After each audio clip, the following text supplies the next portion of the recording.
Então hoje nós vamos para um outro texto, que não esse que está no boletim. Domingo que vem, certamente conseguiremos seguir a nossa série. Eu peço a todos que abram a palavra de Deus no livro de Números, capítulo 20, versículos de 2 a 13.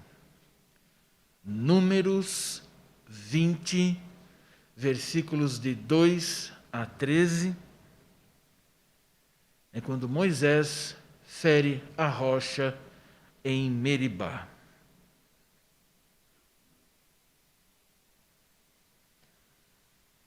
E nos diz assim o texto, depois escrito por ele mesmo: Não havia água para o povo, então se ajuntaram contra Moisés e contra Arão. E o povo contendeu com Moisés e disseram: Antes tivéssemos perecido quando expiraram nossos irmãos perante o Senhor. Por que trouxestes a congregação do Senhor a esse deserto para morrermos aí, nós e os nossos animais? E por que nos fizeste subir do Egito para nos trazer a esse mau lugar, que não é de cereais, nem de figos, nem de vides, nem de romãs, nem de água para beber? Então Moisés e Arão se foram de diante do povo para a porta da tenda da congregação e se lançaram sobre o seu rosto, e a glória do Senhor lhes apareceu. Disse o Senhor a Moisés: Toma a vara, ajunta o povo, tu e Arão, teu irmão, e diante dele falai a rocha, e dará a sua água. Assim lhe tirareis a água da rocha, e dareis a beber à congregação e aos seus animais. Então Moisés tomou a vara de diante do Senhor, como lhe tinha ordenado. Moisés e Arão reuniram o povo diante da rocha, e Moisés lhe disse: Ouvi agora, rebeldes, porventura faremos sair água desta rocha para vós outros? Moisés levantou a mão e feriu a rocha 2 vezes com a sua vara, e saíram muitas águas, e bebeu a congregação e os seus animais. Mas o Senhor disse a Moisés e a Arão: Visto que não crestes em mim, para me santificardes diante dos filhos de Israel, por isso não fareis entrar esse povo na terra que lhe dei. São estas as águas de Meribá, porque os filhos de Israel contenderam com o Senhor, e o Senhor se santificou neles. Ó Deus, abre o nosso entendimento, para que, entendendo, possamos ser transformados no poder do Espírito pela Tua palavra. E nos ajuda, uma vez conscientes, a praticarmos com todo desejo, toda dedicação, com todo o nosso ser. Em nome de Jesus. Amém. O título da nossa mensagem é: Que está te faltando? Bom, um título assim, num momento como o que nós estamos vivendo, acho que fica até fácil responder, não é? O que está te faltando? Ou então, talvez você pudesse responder como se espera que os crentes respondam, não é? Não está faltando nada, eu tenho de tudo, não tenho necessidade de nada, Deus controla todas as coisas. Mas aí você vai esquadrinhando o seu coração e repete a pergunta: por fim, o que está te faltando? Aí pode ser que você comece a sentir e a admitir que você vem sentindo falta de alguma coisa. Irmãos, é por causa desse sentimento que a Escritura está repleta de textos que falam justamente de como Deus cuida do seu povo, de como Ele não deixa faltar nada, muito embora o seu povo imediatista pense estar faltando alguma coisa. Veja, não importa o quanto Deus já tenha feito por você, em algum dado momento, por causa de algum gatilho externo, às vezes, que faz contato com as suas fraquezas e carnalidades internas do seu coração, você pode vir a duvidar não do seu poder, mas pode vir a duvidar da providência de Deus em sua vida. É sobre como devemos responder às circunstâncias externas que parecem sempre estar nos dizendo que falta algo. É para responder às circunstâncias internas do nosso coração que parece sempre querer nos convencer que efetivamente está faltando alguma coisa, que a mensagem de hoje vem para o seu coração, para esclarecer, para lembrar e também confortar. E vamos ver isso em 3 partes. O que está te faltando? A primeira parte. Achamos que falta algo quando olhamos apenas para as circunstâncias. Achamos que falta algo quando olhamos apenas para as circunstâncias. E veja, olhe só o versículo 2. Não havia água para o povo. E talvez imediatamente você pensasse assim, mas então não há dúvida, olha, a palavra de Deus está dizendo não havia. Então estava faltando mesmo. Muito interessantemente, e crendo na providência divina, na própria oração do reverendo Tarcísio, já vinha parte da resposta para isso. Não tinha água, o que não quer dizer que o povo morreria daquilo. O que não quer dizer que no momento propício não haveria de ter. Deus está testando o seu povo, e a única maneira de testar é colocá-lo em situações limite. Quando o povo percebeu que não tinha água, o que houve?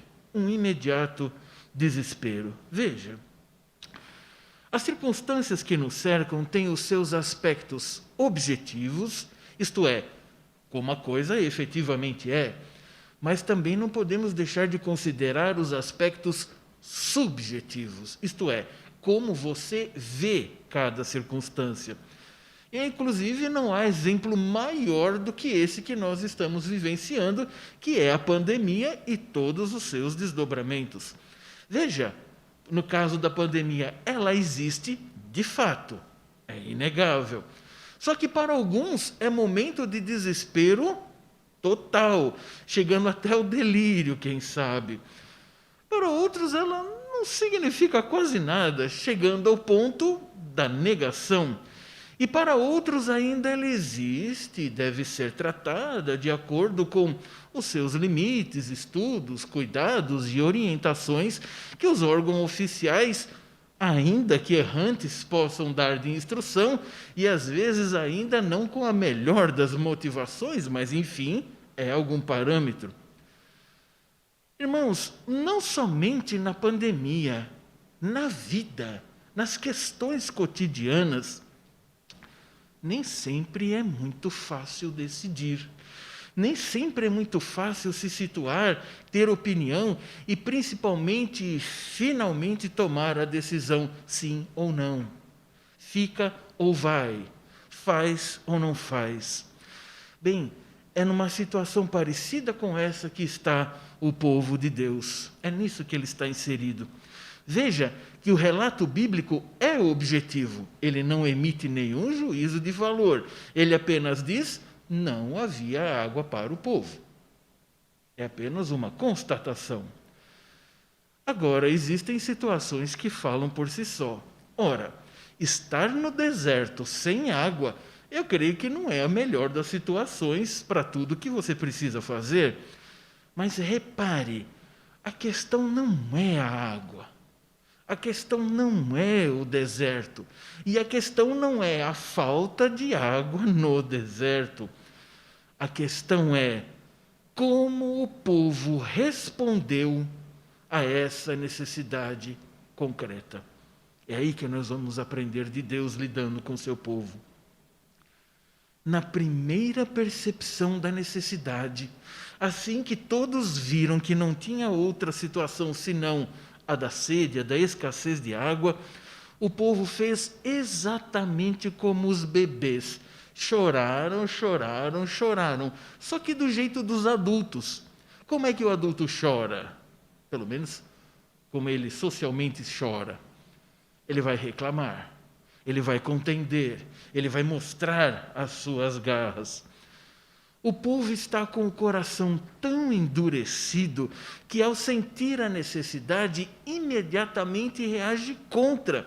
E perceba que o povo não recorre a Moisés para que Moisés consultasse a Deus e então esperassem o clamor ser atendido e obtivessem as bênçãos. O povo, nem desesperado espiritualmente, poderíamos brincar dizendo, nem assim eles estavam. O coração estava tão endurecido e a sua visão estava tão fechada, tão cegada, que não. Eles se dirigem a Moisés, mas eles vão já decididos, com conteúdo e com forma pronta. Eles foram contender, isto é, ir contra. Ir contra o mensageiro de Deus é ir contra o próprio Deus que envia o mensageiro. É evidente demonstração de falta de fé e de conhecimento e relacionamento com Deus. E aqui é um ponto muito importante para você se identificar. Isto não está acontecendo nos filisteus, que foram clamar a algum representante do Deus deles. Isso não está acontecendo com o povo assírio. Isso está acontecendo dentro e com o povo de Deus. Em outras palavras, é o retrato da sua própria vida. O retrato do coração do povo de Deus é o retrato do seu próprio coração. Mesmo nós, povo de Deus, se distante deles, em que não usamos a nossa fé e nos afastamos das certezas que Ele nos dá, nós podemos sim incorrer nesses erros. Quando nós vamos contender com Deus, quando a palavra parece que já não responde aos nossos anseios e o nosso eu se levanta, tudo passa a ser visto pela minha própria ótica. E normalmente é uma ótica tremendamente subjetiva. É normalmente como eu, coitadozinho de mim, sofredor, estou passando por essa privação e ninguém faz nada, parece que nem mesmo Deus. Uma vez que você enveredar por esse caminho, infelizmente a consequência é óbvia. Porque somos pequenos, fracos, limitados, logo o medo toma o seu coração e a partir daí parece que tudo e todos estão contra você e que você é vítima das circunstâncias.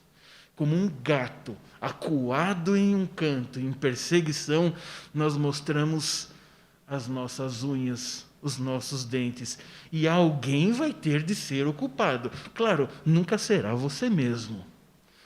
No fundo, às vezes achamos que é Deus, mas não temos coragem de admitir isso com palavras, temos vergonha. Então eu culpo o meu próximo, e preferivelmente o meu próximo que estiver mais próximo, no jeito. Alguém tem de ser o culpado. Note bem a palavra do povo.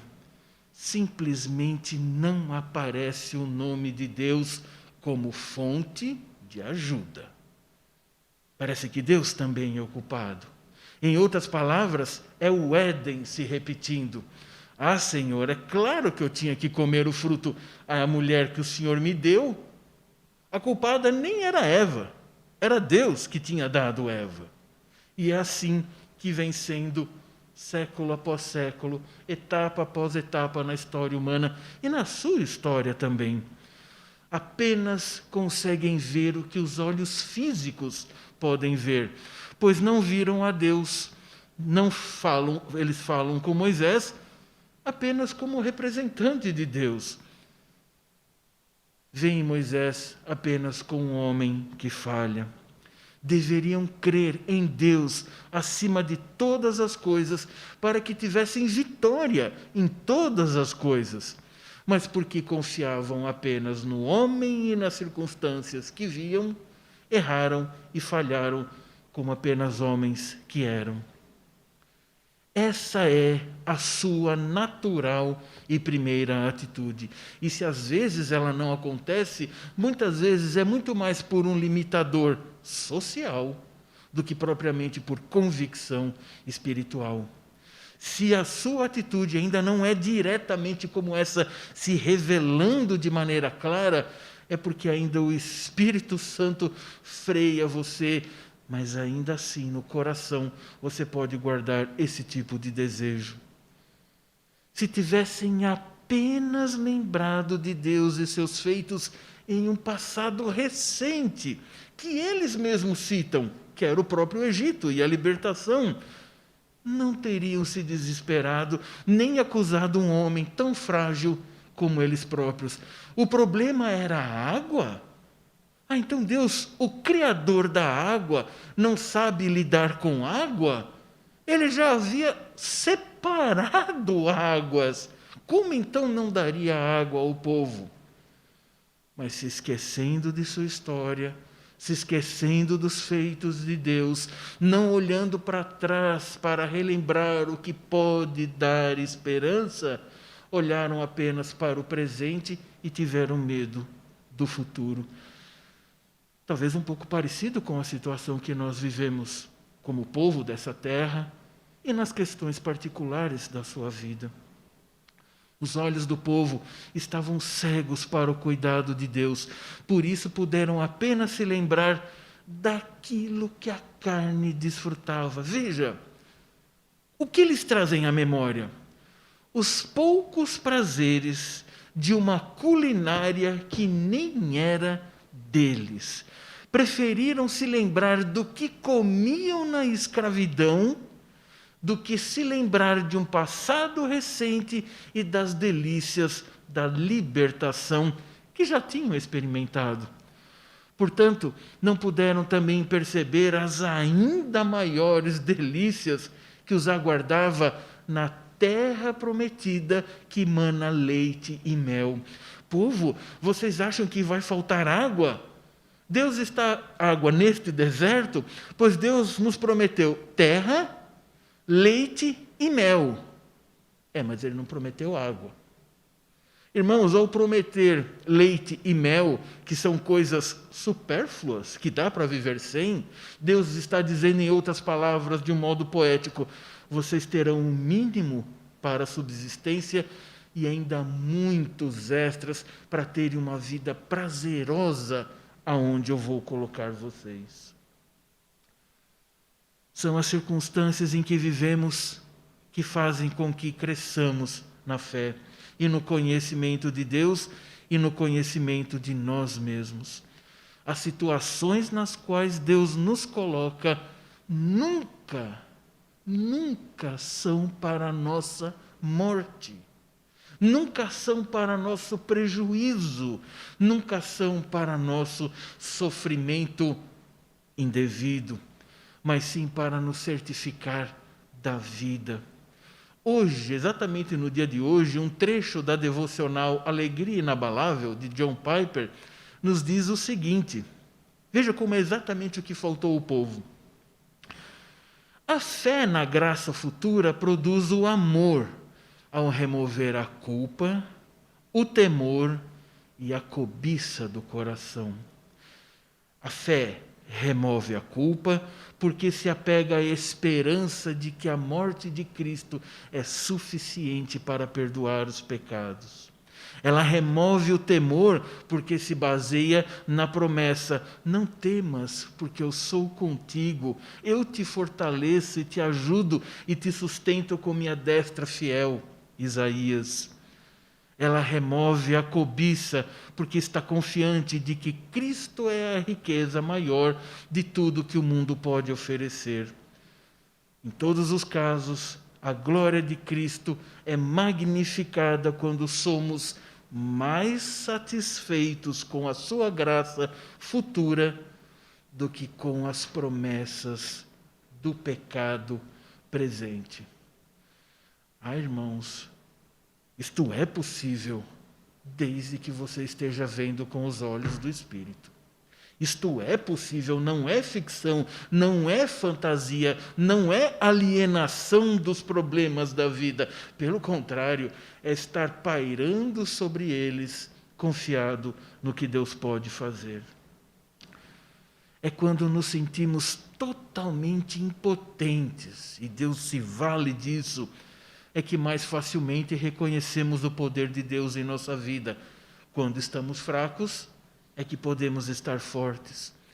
Basta você sair do seu mundinho de autocomiseração e ter apenas um vislumbre do que está escrito na Escritura, das delícias do porvir e mesmo do presente, pela fé, que logo as coisas da vida perdem o seu valor, inclusive a sua necessidade, inclusive o seu problema.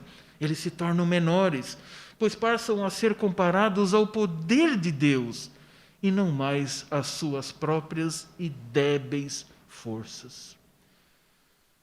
Deus sabe o que está fazendo. Não duvide, e nem muito menos vá contra a sua vontade ou contra aqueles que proclamam fielmente essa vontade. Ele tem te mantido com o que há de melhor, bem melhor do que figos, romãs, para que você possa experimentar o que há por vir. Cristo nunca deixou-se dominar por nenhuma circunstância.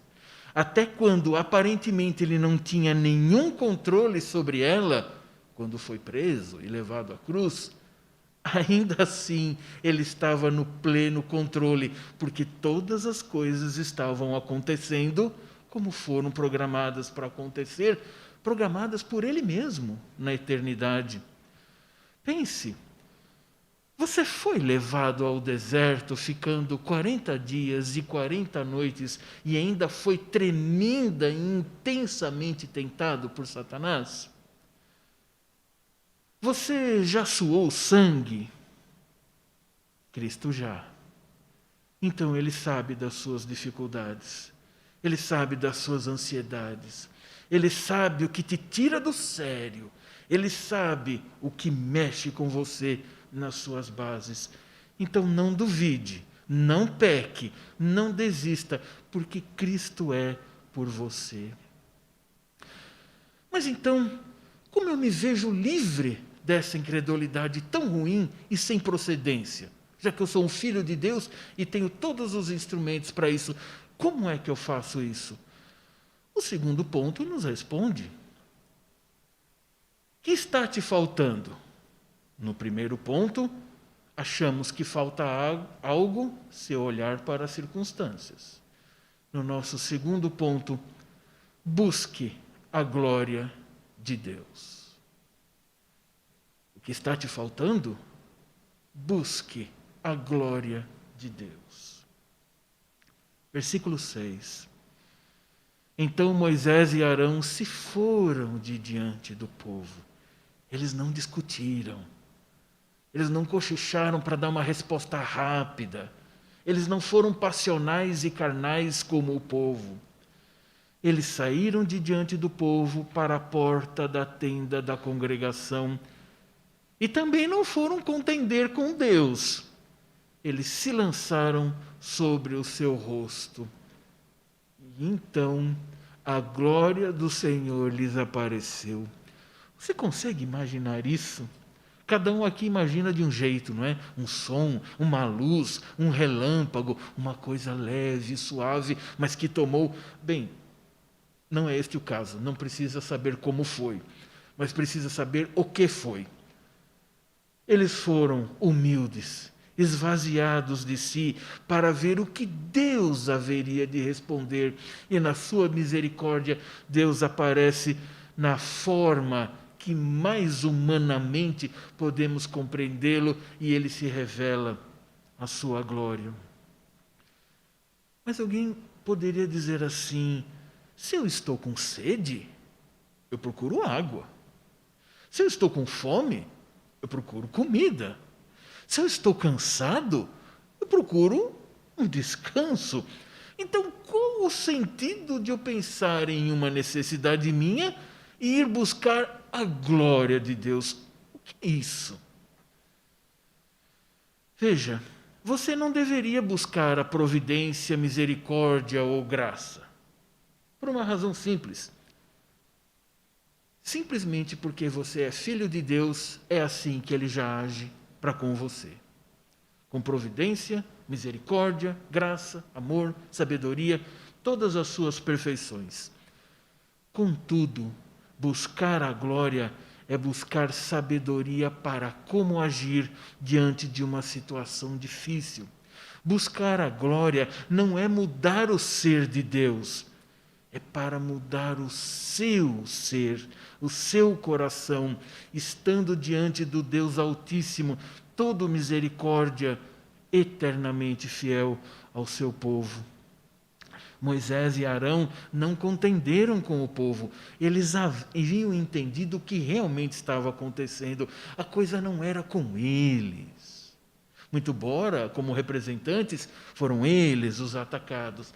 Mas eles entenderam que não era com eles. Era muito pior. Era com Deus. Portanto, é preciso ir até a fonte de todas as coisas, o próprio Deus que dá orientação e pode dar a água que tanto precisavam, e nisto Deus seria glorificado. Moisés e Arão também não sabiam o que fazer para resolver o problema. Essa é uma verdade a ser admitida. Eles não sabiam, mas sabiam a quem recorrer para resolver o problema. Não vieram com sede de vingança ou de justiça, mas sim com o profundo desejo de fazer o melhor. Meus amados, estamos de certa forma desestabilizados e fragilizados em muitas circunstâncias, nesta nova circunstância em que estamos. Mas creiam, Deus não abandona, não fecha os seus ouvidos, nem deixa sem direção todos aqueles que o procuram com humildade, submissão e sinceridade de coração. Em sua misericórdia, Deus apareceu em sua forma mais reveladora, como Ele é em toda a sua glória. Diferentemente do povo, Deus não apareceu para contender. Deus não se omite em cuidar do seu povo, mesmo na sua incredulidade. A resposta certamente vem, o que não quer dizer que seja fácil. Deus não deixa o seu povo sem resposta, mas Ele não disse que seria fácil.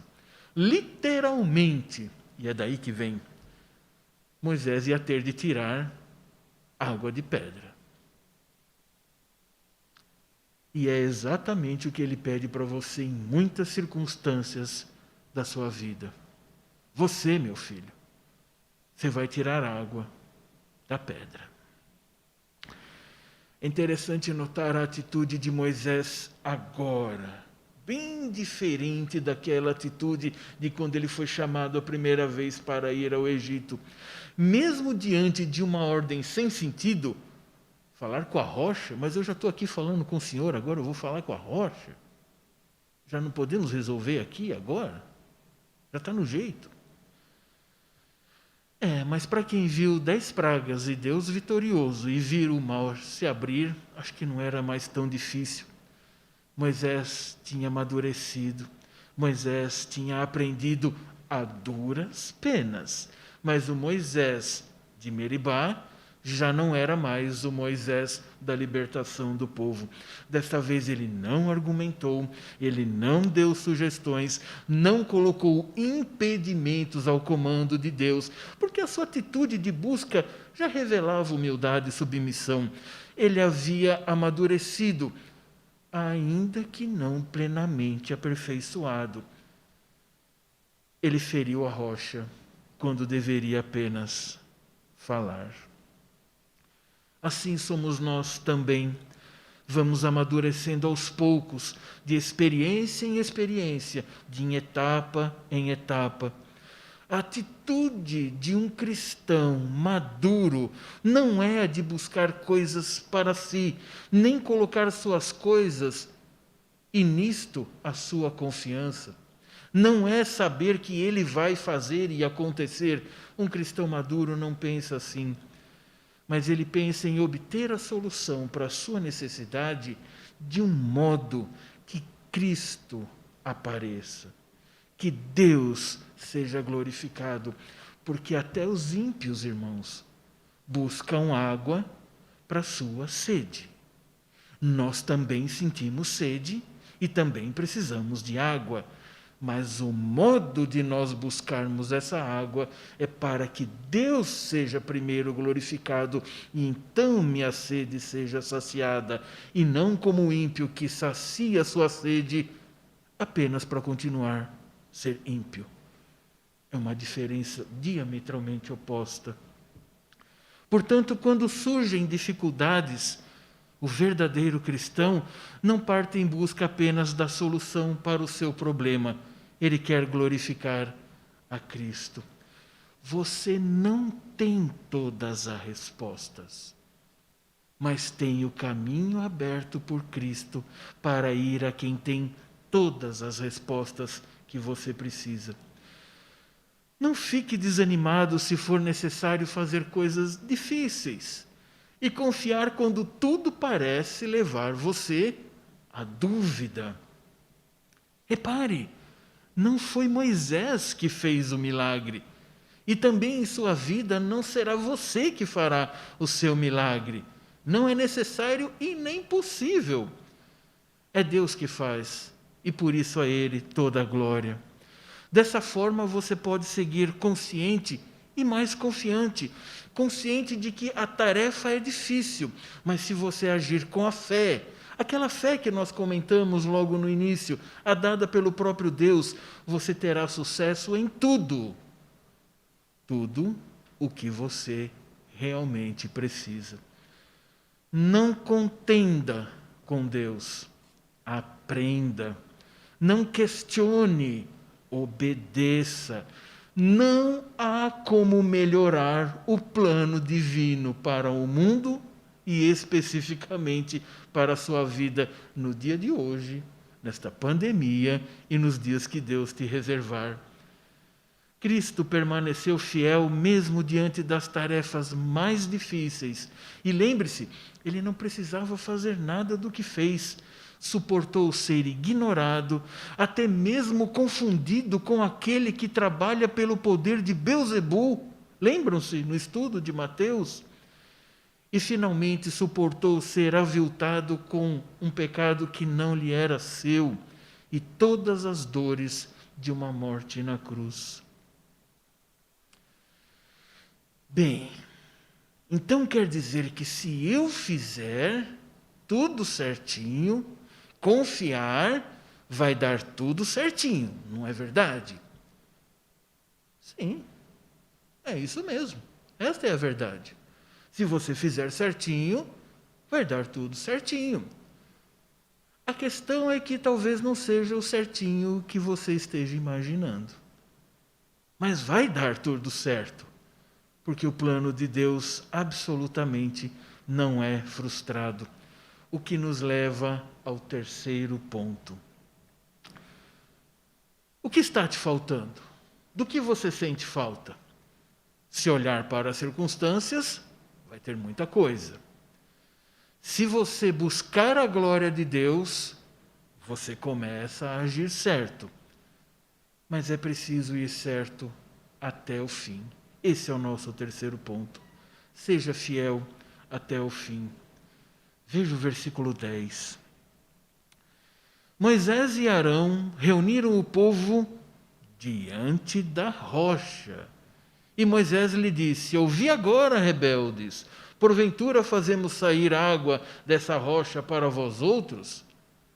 Ei, que discurso é esse, Moisés? Bom, com esse discurso, estava claro que ele não iria falar a rocha, não é? Ele já estava com raiva do povo, não sei nem se com raiva de Deus. Mas ele fere a rocha, e não uma, 2 vezes. Pedro negou a Cristo 3 vezes. Eu não sei quantas você negou só hoje.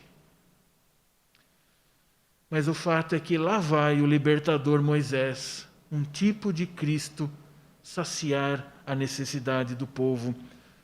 mas não sem antes reunir o povo em torno da rocha, que sabemos representava Cristo.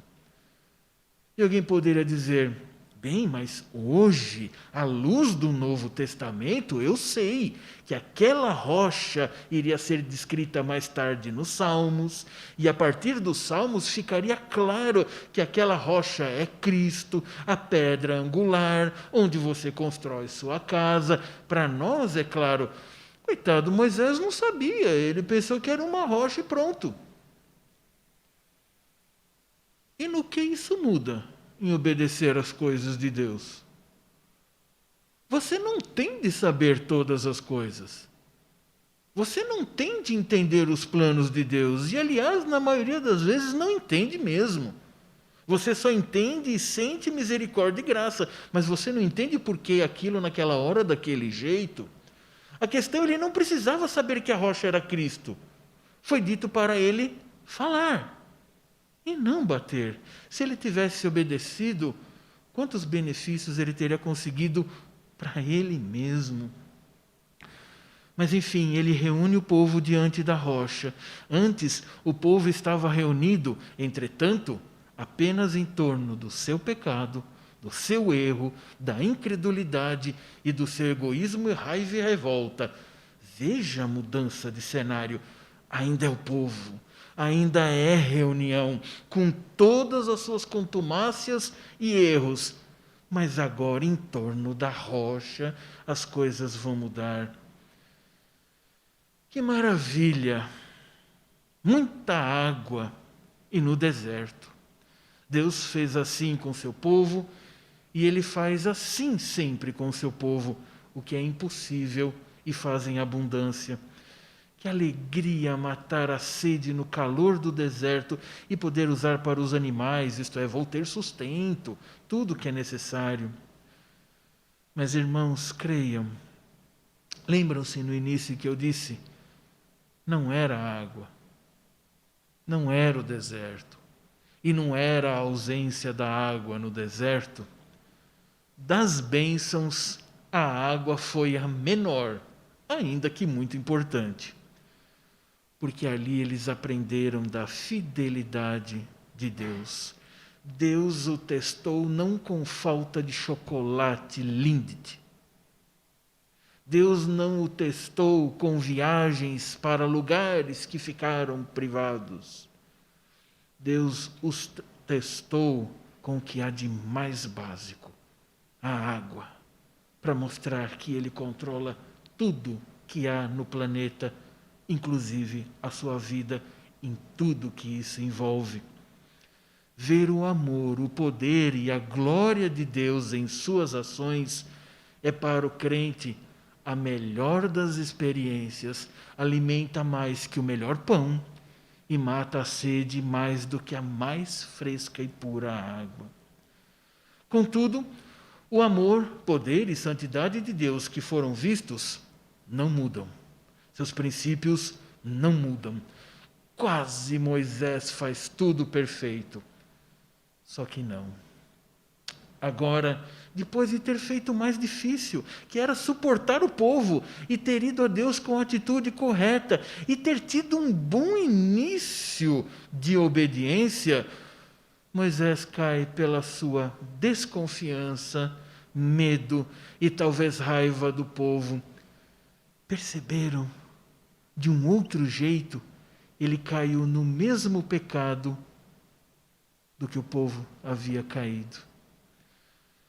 E quem sabe, para mostrar o poder de Deus ao povo do jeito que Moisés achava melhor, mesmo sendo o homem manso, ele não fala à rocha, ele bate, ele exige, é como se ele dominasse, como se a sua força humana fosse dar mais poder ao milagre.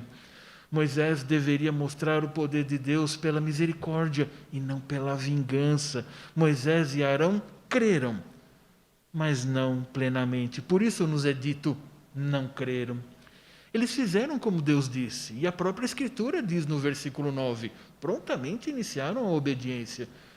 Mas o versículo 10 e 11 nos falam como essa obediência foi concluída. Obedeceram, mas em parte. O crer em Deus não pode ser parcial, assim como a fé e a obediência não podem ser parciais. Entretanto, pela sua misericórdia e fidelidade à sua aliança, Deus deu o que o povo precisava. E o Senhor, e não o povo e nem Moisés, ele foi santificado e glorificado. Disse que ia dar água e deu. Finalmente, irmãos, diante de suas necessidades e diante de Deus, como está você hoje? Tem optado por obedecer, em parte, apenas naquilo que lhe parece melhor e mais conveniente? Sua vida tem glorificado o nome de Deus ou tem ferido o seu nome? Não desonre a Deus com sua incredulidade e passionalidade carnal. O que te falta? Eu tenho certeza que não é água, mas pode ser confiança na providência divina para que todas as áreas da sua vida, até aquela que você acha que não tem solução, ou pior, naquelas áreas em que você acha que nem precisa fazer nada. Se ele te salvou do Egito do pecado, como não daria todas as outras coisas para a sua manutenção e capacitação para o serviço a ele? Viva a cada dia com gratidão, segundo a fé que te foi dada gratuitamente por ele mesmo. Creia que em Deus, com as vitórias de Cristo, não há falta de nada para os seus filhos, nem mesmo quando nos mostramos incrédulos. Descanse na misericórdia, no amor, na fidelidade, pois ele não falhará. E, finalmente, sacie sua fome e sede nos pastos verdejantes e nas águas tranquilas. E quando o vale da sombra da morte se aproximar, se o Senhor é o seu pastor, a sua vara e o seu cajado te protegerão e nada te faltará. Que Deus nos abençoe.